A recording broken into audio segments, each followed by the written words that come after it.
Okay, so in this video we're going to do the derivative of the inverse secant. We're going to start with an identity that we used with tangent, and that was the secant squared of y is equal to the to 1 plus tangent squared of y. And so what we're going to do is we're going to solve for tangent squared, so this will become secant squared of y minus 1 is equal to the tangent squared of y. We're going to take the square root of both sides to solve for tangent. Let me just move the tangent over the right to the left side.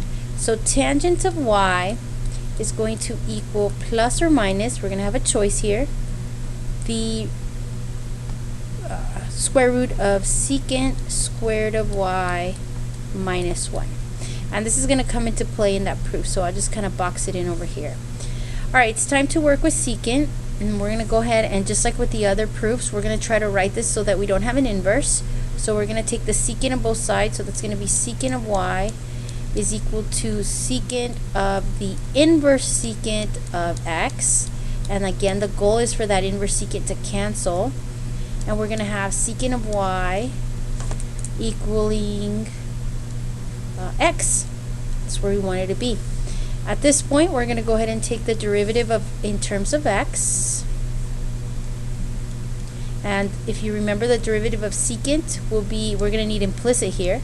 So the derivative of secant is secant times tangent, leaving the inside alone, times the derivative of the inside, which is dy dx, and that's going to equal 1.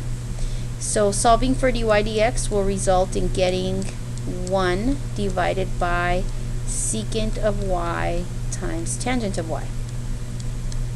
Well, some of these things are already replaceable. If you notice, this secant of y, we earlier said that was equal to x. So we can just basically take that off and replace that with an x.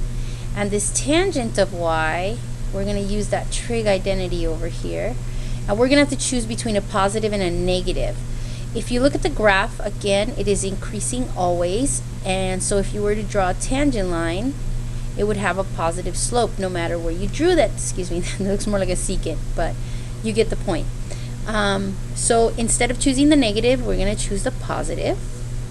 So dy dx equals 1 over secant of y is x, and tangent is the square root of secant squared of y minus 1. Yes, you noticed. You probably noticed by now that you have an x and a y. That's not okay. But as we said earlier, secant of y is just x. So the result of this is going to be 1 over x times the square root of x squared minus 1. And this is your answer.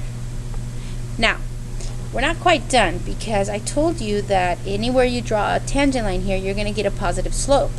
And that's true. But if you look at this expression, if you plug in a positive number, you're good, because it's going to be a positive number squared minus 1. And when you take the square root, that's positive, and you're going to get a positive x. But if you pick a negative x, okay, let's pretend you pick negative 5 per se, right here. We're supposed to get a positive slope. If you pick negative 5, you plug in a 5, that's going to be 25 minus 1, square root of 24, that's fine. But then you get a negative 5 up here, out here, causing this expression. So let me write that out. You would get negative 5 times the square root of 25 minus 1. So this would be a negative number, 1 over 5 square root of 24. Well, that's not okay, because clearly the slope is supposed to be positive.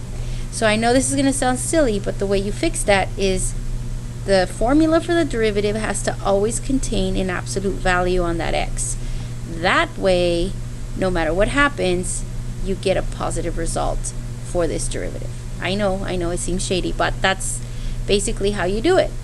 So let's see an example of how this would work if we had to work it out with something that wasn't just secant, inverse secant of x. Let's say y equaled inverse secant of 2x. The derivative then would be, following the formula, 1 over the absolute value of 2x times the square root of 2x, the entire quantity squared, minus 1. And that is the derivative of the inverse secant. You still have to multiply by the derivative of the inside. So it becomes, now you're going to probably ask, well, what about simplifying? Can we reduce the 2?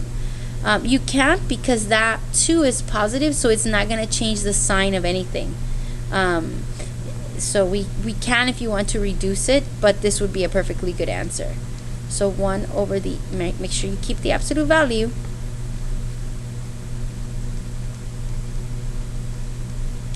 Okay, and both of those would work. So in your foldable, make sure that you put the general version of this derivative, which would be, oops, sorry, I need to pick the pen. The derivative of inverse secant of u, again u representing, sorry about that extra mark, it just kind of went crazy, a function. This would be 1 over the absolute value of u times the square root of u squared minus 1 times du dx, and that's what you would put on your foldable. Okay, all right, that concludes this video, and hopefully you can replay it as much as you need to and make sense of it.